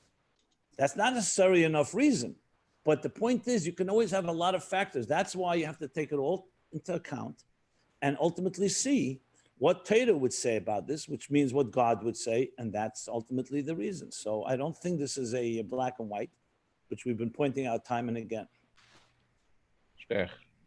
One more question came in. I have an opportunity to bring my children and grandchildren together by buying a home somewhere else with far less expenses in my current situation. Everyone's telling me to grab it. What would the Rebbe say? Right, Posner? I'm not sure what they meant by that question, the lady or gentleman, whoever it may have been. Does that mean they want to build a big family homestead and that their children are all going to move in with them? Their grandchildren are all going to move under the same roof? That's an interesting idea, but I'm not sure if that's what they're asking. They want a larger home so that the kids can come for the weekends. I'm not sure exactly what the question is. So I couldn't begin to guess. But it sounds like the question is talking finances. I think there's a lot of misunderstanding about finances. Most people are worried about finances. And that's because their finances is controlling them. And I don't want to get into a whole financial thing now, but basically when people are overwhelmed with debt and they don't have a plan for their money, then they are going to be pulling out their hair for the rest of their life. And I'm not saying that moving is not part of a financial plan. And many times it's the recommended thing to do. But regardless, the person the family has to have a better idea of what their finances are and get a hold of that. There's always ways of improving the finances. They're not for now, but people should be doing that. Are you in debt? Is it a problem that you don't have enough income? Is it a problem that you have that you're just spending too freely? There's any number of problems of a person. It's basically habits. Once you realize that money is not numbers, money is habits. It's what you're doing and how you're interacting with the money that's making all the difference. The way that they were talking about, people are going to be committing suicide because of the corona, that they've been losing income, and then so the government had to give them this loan, that loan, the PPP, whatever. Think of those, the more conservative among us, who had no debt, and they had 6 months of expenses in a savings account, besides whatever they have invested, but just a rainy day account. None of them are going to be committing suicide. And when I say that, I mean even the small little suicides that people commit every day, of just being bogged down with problems. Whether you do make a decision to change your community, change your home, that decision should be made well after you have gained control of your finances. There's very few times that a person needs to sell their home because the finances are unbearable. I'm not saying it never happens. I'm saying that that's not the usual. Most times it's the small habits of day-to-day living, kind of thing, that if you're going to be making 50 cents every day or losing 50 cents every day, in the course of a decade, you're in a very different place financially, very different. Yeah, anyone who has any financial concerns about leaving or staying in their present home, chances are you have to first take a good hard look and reassess a lot of your financial habits that you've been indulged in for a very long time. Shechai Posner, there's another question that came in, a different question that we were addressing till now. Okay. The question is, I'm living in a tiny apartment in the city, and I have good options here for chinuch. But if I move out of the city, I could have the far larger space. Emotional health for my children will be a lot better. And obviously, this has to be dealt with a personal basis. But he's asking for a more general sense. How should I look at the emotional well-being of my children, being in a larger space versus being in a smaller space with better options for chinuch? I want to hear from Rabbi Jacobson in a moment. I just want to share one thing before. I remember a letter of the Rebbe addressing someone who asked the Rebbe about a certain medication that was not kosher. It was just not up to their standards in kosher. It was kosher, but not up to the standard that they had in kosher. They asked the Rebbe, should they use this certain medication? It was like a more of a vitamin kind of thing. It was a supplement. And they wanted to use this. The Rebbe responded, it was not up to your standard of kashrus. So that what that means is it's not really good for your children spiritually. And eventually that also affects their physical health as well, chas v'shalom. So it's not mutually exclusive. It's not important thing to realize. It's not mutually exclusive. It's not I'm going to make my children better emotionally and they'll have more place to play outside, or I'll make them better spiritually. Of course, there's a symbiotic relationship between our physical and emotional well-being and our spiritual well-being. As the Baal Shem Tov said, Mizitcha Maggid said, a small hole in the body causes a big gap in the soul. If you're not healthy, it affects everything. On the other hand, the same is true of the opposite, that a small hole in the soul also affects the emotional well-being and the physical well-being of people as well. Rabbi Posner, what do you say about this? Rabbi Posner. Okay, so I want to share a story now. My father was a shliach in Nashville for 58 years. And there was a guy from outside of Nashville, Mule Country. And he started getting involved in Yiddishkeit, and he started becoming Shomer Shabbos. He was the best bowler. And Nashville being Nashville at the time, all the Jews belonged to the same bowling league. And they used to bowl on Saturdays. And he let them know, I don't bowl on Shabbos anymore. And when Sammy said that, well, he was the best bowler on the team. So his team said they're not going to be able to bowl on Shabbos anymore. Well, if the whole team is pulling out on Shabbos, so what do you know? The Jewish bowling team of Nashville was now Shomer Shabbos. His kids went to my father's school. My father's school only went up to 6th grade. So now what is he supposed to do? His kids are getting older. So my father tells him, okay, this is a question you have to put to the Rebbe. And he wrote a whole long letter to the Rebbe. And he was very well established in business. He was not wealthy particularly, but he was well established. He was making a living. And the answer came back from the Rebbe, move to Memphis. Memphis, it's interesting. When the Jews came to America from 1880 to 1920, so everywhere, so Sheboygan, Wisconsin had, I think, several minyanim of Lakutei Teda on Shabbos, Sheboygan, Wisconsin. Wow. And that was not uncommon in America, but they didn't make day schools. Memphis, before they made any shuls, they made a day school, and they have the largest, I believe, at one time, it could be still, the largest Orthodox congregations are in Memphis. Not Lubavitch, but Frum. And the Rebbe said he should pick up and move to Memphis.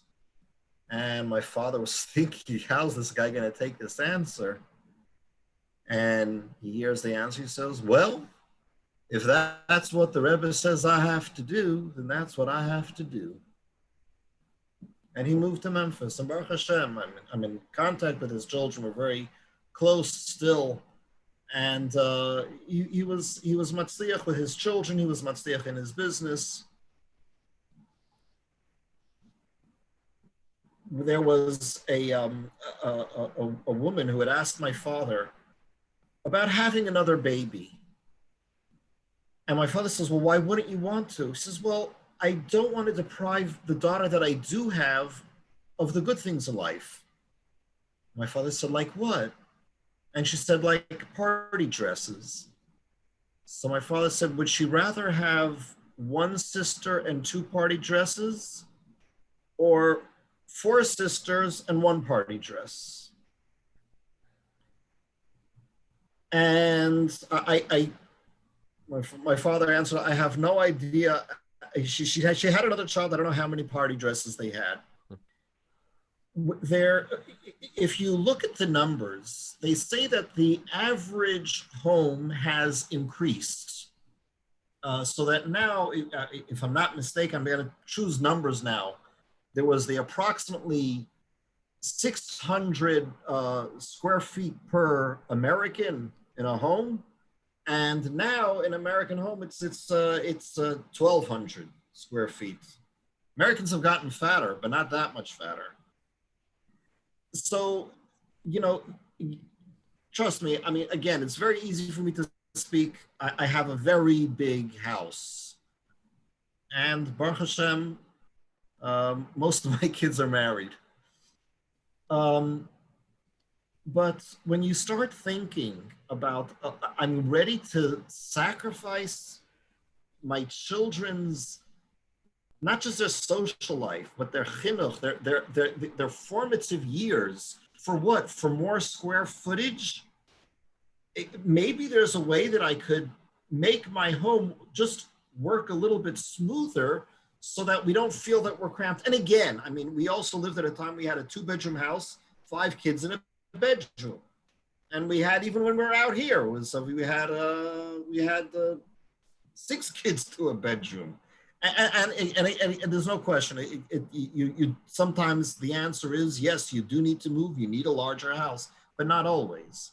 And that's a question that the person has to know.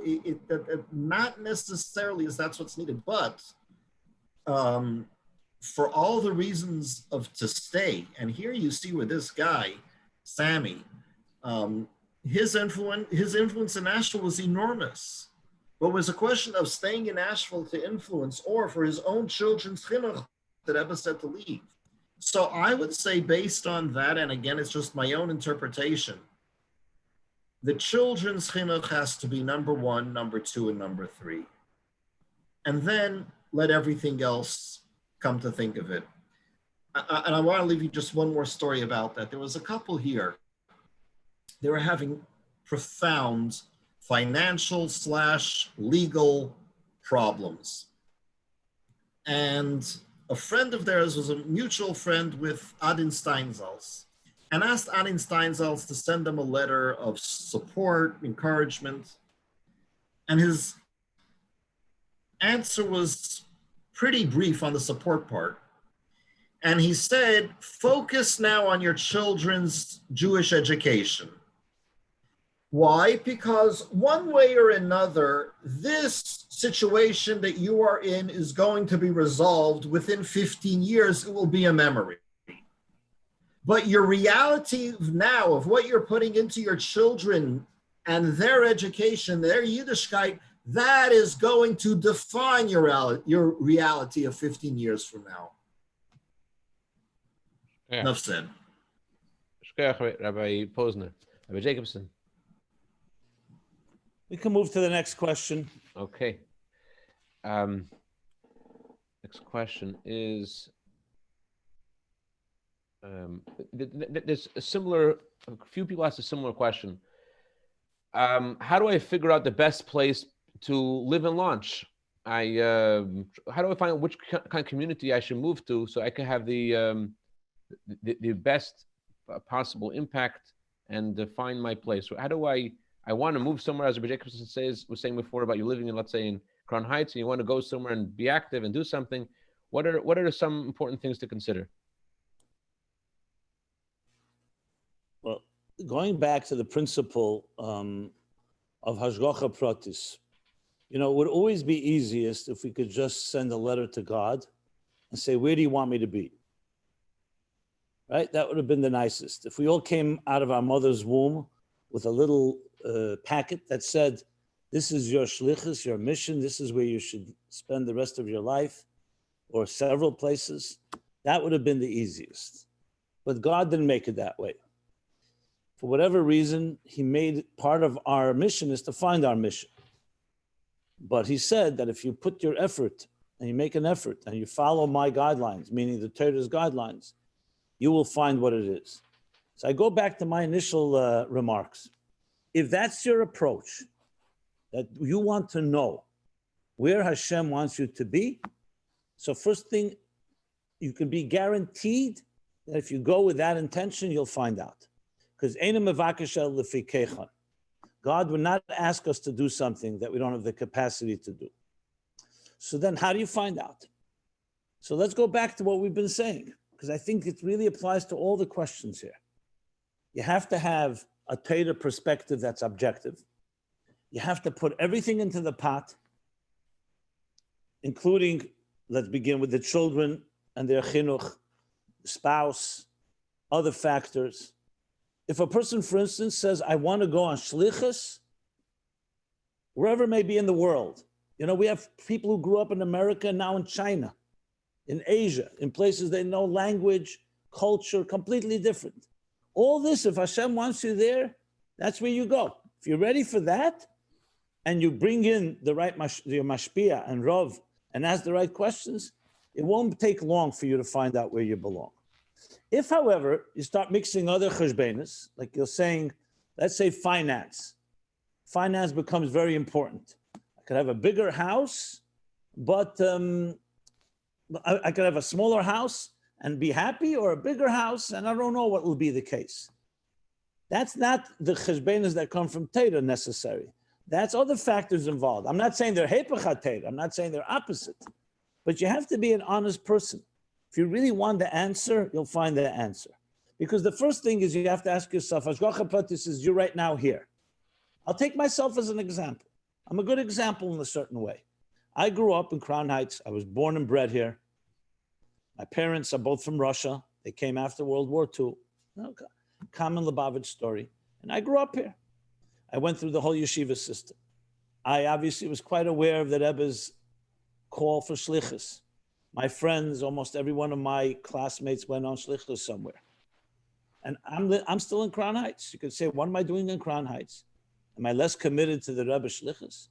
Because at some point, I recognized that my shlichus was I was working in the Rebbe's sichus, writing the sichus, which of course required me to be here. And I continued doing that after I got married. And I recognized that is my shlichus. I remember hearing once from Shlomo Zarchi, when he got married, he and his chaverim wanted to go on shlichus like his friends, like Gershon Schusterman and Efraim Pekarsky and Shalom Ber Levitin. So he asked the Rebbe told him, Yechid, your place is here, to be in Hanhola, in Amashpia, in Yeshiva, in 770. So he asked the Rebbe, is this considered my shlichus? Like my friends going wherever they're going? The Rebbe said, yeah, I'll deny that you do it b'mesida v'nesina. You do it with complete commitment and complete conviction, a complete ibrigebemkeit, however you translate mesida and nesina, complete devotion.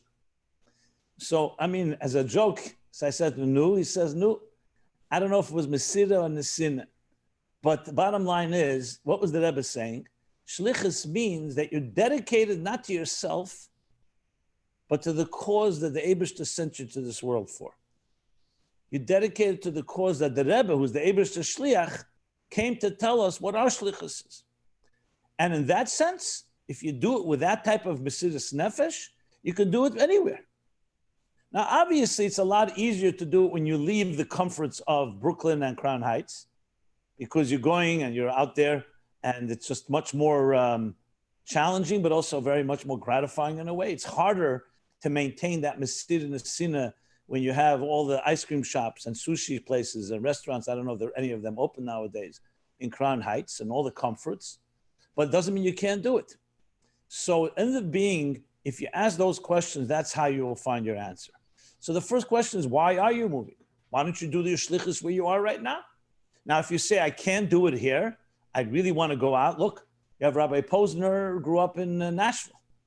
Rabbi Levin grew up in where? Massachusetts? Yeah. Okay. What are you doing where you are? Because when you decided, when you were inspired, you knew you wanted to be on the Rebbe Shlichus. Hashgacha Pratis, I'm not going to, everybody has their story, how you ended up where you ended up. But you were committed to do something for the Rebbe. So it makes no difference if it's going to be in Massachusetts, wherever the call of duty will be. If someone has that attitude that I'm open, whatever it takes, you'll find your place. Okay. Now, sometimes it could be the places exactly where you are right now, and maybe you have to find a way to serve. And that, of course, I totally agree. Money is not the beginning and end of it all, especially for a Chassidish Eid. I mean, a person would rather do what the Rebbe wants him to do, even though it may be financially challenging, than to do something the Rebbe doesn't want him to do, even though he's financially comfortable. So finance is not where it begins and ends. We all know that shluchim in the beginning all thought they would be paupers. They went out there, they would get the Mesiras Nefesh of dedication to the Rebbe, and end up being that many shluchim are quite successful financially too. Not that was their kavanah. They raised money, they built empires, they built support, and God blessed them. The Rebbe never said shlichus has to be, you have to be impoverished. So my point being is, commitment is where it all begins. The commitment is there. That becomes the shlichus. That becomes the place. Follows your commitment. And this is a rule. Look at Eden and Golus. We were led by God. Who wanted to go through the midbar? Who wanted to go through all the different travels and all the ups and downs and the upheavals we went through? We were led. But we always were committed, whatever God wants us, Al Pi Hashem Yachnu, Al Pi Hashem Yisu. Command that wherever God led us, we built. We built yeshivas, we built organizations, we built shuls, we built mikvahs in the opposite order. So that is, if you take that attitude, it makes it a lot simpler and easier. I just spoke to a guy who didn't grow up in Chabad. Lately, he started learning Chassidus. He said to me, one thing I must say, the fact that you all know that your neshama came here for a purpose, you all know what that purpose is, to make a dir b'tachtem, that was not a given in my home. I grew up in a very frum home. Our home was all about learning Torah and preparing yourself for a share in the world to come. The idea that to know your mission statement in life, that your mission is to make a dir b'tachtenim, and the Rebbe said, dir hashvi, not just a dir b'tachtenim, to finish the job and bring Mashiach. Take that seriously. That's our mission. You know how many answers, you know how many questions that, you know how many answers that provides in life? How many questions are answered? 7.5 billion people on earth have no clue why they're here. They don't even, many of them don't even have a clue that there is a reason that they're here. So the gift of knowing that you're here for a purpose, and that purpose is to transform your corner of the world and turning it into Adir B'Tachtenim, is 90% of the way there. Then comes the technicalities, where you're going to do it and how you're going to do it. So if you have that attitude, it will be a big help. If you don't, so you have two options.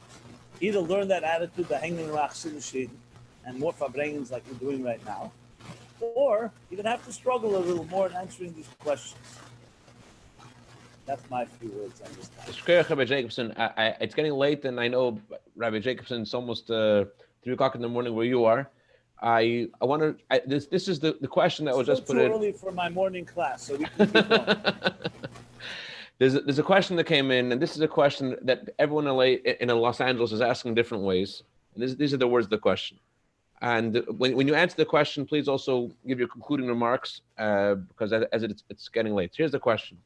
How are we supposed to live in LA and not get emotionally stressed from, Baruch Hashem, having many children but cramped in a small apartment?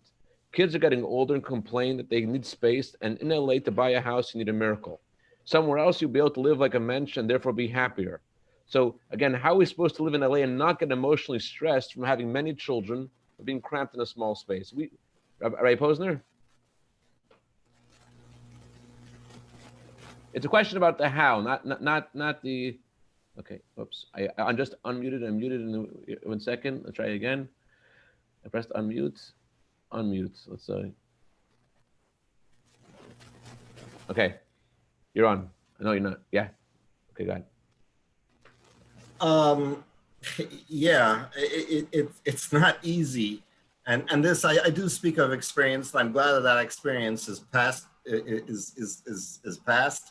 But yeah, it's very hard when you have kinahara, a big family, and you don't have a lot of space. There's different things that can help put things into perspective, and it helps, but it doesn't change everything. When I was living in an apartment building with 5 children in one small room, there was someone else in the same apartment building, and he had three children. It was a three-bedroom apartment. He had been married for a very long time without having any children. And he told me that he decided a long time ago he would rather have the home be too full than to be too empty. And that put things into perspective for me. It also helps to know how the rest of the world is living. Do you know that if you are making $30,000 a year, you're in the top 3% of the world's income earners? That means 97% of the world is making less than you. If you're on minimum wage, then you're making more than 84% of the world's age earners. And the amount of square footage that most people have in this world is ridiculously less than as I was when I had 5 children in one 2-bedroom apartment. So when you put it into perspective a little bit, that it helps. You still need to come up with a solution, but it's easier to find a solution when you're not overwhelmed with the problem. The amazing thing is, and again, I didn't think this was going to become a financial thing, but finance is part of everything we do in life. The more that you get a hold of your finances, instead of your finances, the default mode, which is that the finances are in a hold of you, then all of a sudden more possibilities show up. It's like you get an automatic raise. Like just these more possibilities open up when you are in charge of your finance instead of the default that your finances in charge of you. I'll end off with something. It's a story, but it's not exactly apropos with this, but you'll see how it is. Parenthetically, my grandparents, Posner, they lived their whole life in America and they died and they never owned a piece of property. And Baruch Hashem, they had a good life. My other grandparents, they lived in Bensonhurst, Brooklyn, and that was quite a ways from Crown Heights. He had been a Rav in 2 different shuls at the same time for over 60 years, and my grandmother was now confined to a wheelchair, and my grandfather was not able to go out of the house on Shabbos, for sure not. They had been by my parents in Nashville for an extended Pesach. And my mother was saying that, listen, you have to come live here now. It's so much easier. You'll be able to go to shul. You'll be able to do all the things you can't, be able to take care of you. And it was the only thing that made sense was for them to move. And he went back to New York, and there was a lady that he had given a lot of money to Lubavitch in Israel that my grandfather had arranged. And he brought her to see the Rebbe, and after she finished, then he met privately with the Rebbe. And he came back to Bensonhurst after that Yechidus. And my mother wheeled my grandmother into the room. My grandfather was ecstatic. And my grandmother saw him in her wheelchair, and she said that the minhag in Lubavitch is that when someone comes from Yechidus, you tell them Mazel Tov, Mazel Tov, Mazel Tov, she says to her husband. And he's singing Nigunim, and he's so excited. The Rebbe said they should stay where they are. And that day he ordered a painter to come paint the house. We're staying here, and now we're going to paint the house. When it's talking about the trips of the different encampments that we had in the desert, the old desert, not the desert I live in now, the Sinai desert. So the Jews, every time the Jews encamped, then they made a full encampment. They didn't live out of their suitcase. You're there, you're there. So wherever you are, until you make the decision to leave, And you're making that from a place of strength, not from a place of fear or weakness or desperation. But when you make that, until you make that decision, every day that you're living where you are, this is where you are, this is where you're supposed to be for now, for today, and live that day as fully as you possibly can.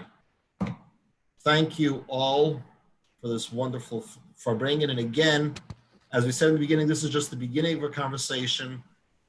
Certainly nothing conclusive. Posner. Thank you very much. Rabbi Jacobson. Let me tell a story as well.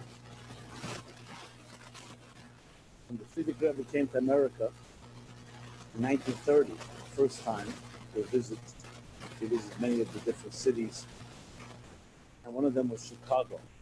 For some reason, Chicago had... Rabbi Jacobson, your audio is a little off. I don't know what it is. Okay. As good as it gets. I'm right by a mic right there. Is Rabbi Posner, you also hear it weak?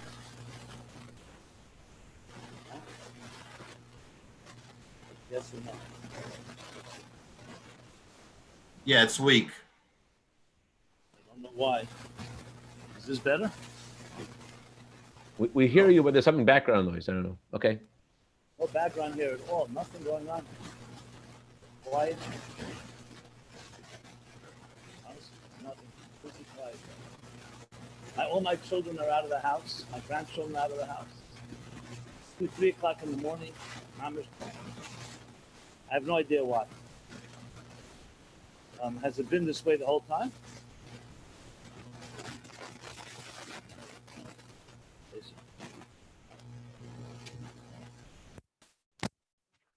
Okay, we'll have to do, right? What should I tell you? Oh, just now you did something. Now it's perfect. I don't know what you just did, but now it's perfect. It's perfect now? Okay. So I was saying, let me tell the story. Frierdiker Rebbe came to America the first time, 1930. He visited many cities. Chicago, for some reason, had many Chabad families from Anash. So when he went to Chicago, the plan was that he would see people. He ended up seeing people all day from morning to night. When he came, one of the main reasons the Frierdiker Rebbe came to America was to raise money. And so they had a list of Gvirim, the Gvirim of Chicago, Jewish Gvirim, who had some association with Chabad. Some came from Chassidish families, some came from families that knew Chassidish families. The Frierdiker Rebbe looked at the list and he asked, is this everybody's on the list here? He obviously sensed that somebody was not there. So they said, well, everybody except one person. There's one man who came from a very Chabad home, but he made a lot of money he came as a tailor, a Schneider, a tailor, and then he became a very successful conglomerate of clothing stores all over Chicago. Frierdiker Rebbe said, why is he not on the list? So they said, because he said that he's not interested. He knows the Rebbe is coming. So instead of causing any discomfort for anybody, they shouldn't even come to see him. Frierdiker Rebbe said, add him to the list. So they put him on the bottom of the list. The Frierdiker Rebbe said, no, put him on top of the list. We're going to go see him first. Okay, no appointment. They come to the office. Frierdiker Rebbe I think he went with 1 or 2 other people. And they come to the secretary and she says their appointment. No, the Rebbe, she knew of the Rebbe. So she said, of course, come right in. They knock on the door and the man is shocked. Now he spoke fluent Yiddish, mind you. And he says, was is the Rebbe da? Why is the Rebbe here? And he said, I already made it clear that I don't want to have any connection to this. So the Frierdiker Rebbe looked at him and said, why are you being so negative? Did I ask you for anything?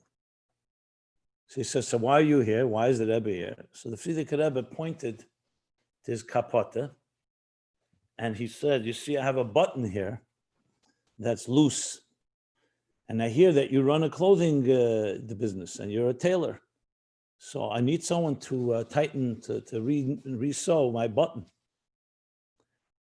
The man became incredulous, he says to the Rebbe, You came here for me to sew a button for you? The Rebbe said, yeah. So he says to the Rebbe, it's a fellow Schneider in Varsha. They're missing, you don't have enough tailors in Warsaw that you had to fly thousands of miles or by boat come thousands of miles to see me. So the Frierdiker Rebbe looked at him seriously and said to him, let me ask you, did your neshama come thousands of miles from heaven in order for you to become a tailor and a clothing manufacturer? So the man was not a fool. He understood the message quite well. And he called him the Frierdiker Rebbe and they verbringed, and he gave him a good nadava, a good donation. It touched him because he realized exactly that we can get so distracted in life by our material pursuits, by our businesses, even by health, by all these distractions. Look what's going on in the world today. Suddenly, in the last few months, everything has been disrupted. Every plan we made, some Pesach plans, of course, summer plans, our children, schools, businesses. Ask somebody, what's going to be in 3 weeks from now? We have no clue. It's hard to even imagine. All this disruption, this destabilization. But as Yidden, we think we know everything is a shlichus, everything is a mission. And when you keep that in mind and you realize that your business, your money, all the cheshbenos we make are all part of distractions. They're good and important, but they're not the means. They're only the means. They're not the end. They're the means. God blessed us. Yes, blessed us. The Jewish people, for the first time in history, have unprecedented freedom and prosperity. I saw Yechidus in Tovshin Chov Daled. A Yechidus that the Rebbe had with someone. Someone came to the Rebbe. And the Rebbe says, just 5 lines, but they are, I don't want to say devastating, they're unbelievably powerful. The Rebbe says to him, Eden sein durchgegangen alle Goliaths. Jews went through every type of exile, every type of challenge and nisoyan, test. The nisoyan of anias, poverty, the nisoyan of avdus, slavery, the nisoyan of destruction. We had the Holocaust and other things. Every nisoyan, the Rebbe says, the nisoyan of znus, the nisoyan, a few others the Rebbe mentions. It says, jetzt hat man the letzte nisoyan, the nisoyan from Freiheit. Freiheit, freedom. The Eberste sagt, natach Freiheit, und lass mich sehen, sie dwellen Mashiach. I'm going to give you freedom, and let's see whether you want Mashiach. Because when there's no freedom, obviously we want Mashiach. We're desperate. When there's poverty, when there's persecution, when there's genocides, of course, Mashiach will save us from all our tzaras. But when things are comfortable, and then the Rebbe said, Mashiach wird nicht kommen von Russland, von der russische Eden or from the Marokkaner Eden. Because there they were living then in difficult times. It won't come from the Russians and it will come from the Americans and Australia. Because there's Freiheit. There's freedom. And the Rebbe said, and leider, and sadly, we're not able to overcome this nisayon. The others we were able to. The question of moving or where to live in your life touches on the biggest question of all, of why we're here. And when we're comfortable, once upon a time, our parents and grandparents didn't have the luxury to ask the question where to move. They didn't move anywhere. They didn't have the capacity to move. They couldn't move if they wanted to. Not because only financially, because they were limited. You couldn't just move anywhere you wanted. Jews were discriminated against. The etzem meaning that we have the luxury to say we can go here and I can go here, a bigger home, a smaller home, yes, finance, less finance, this reason, that reason, is itself, we don't even realize, is the greatest gift of comfort. Let us not allow that gift and blessing to forget that we're here on a mission, whether we were in difficult times or now in much easier times. And when you keep that in mind, you could find answers far, far easier than you can imagine. That's the true context. That's the true context.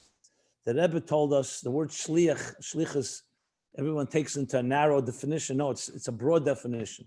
Every neshama is a shliach. Every soul comes here on a mission. Every one of us, everyone here, everyone on earth. So Hashem should bless us. We should be wise. And we should appreciate and have gratitude for the blessings we have and the options we have. The options. That alone is a blessing.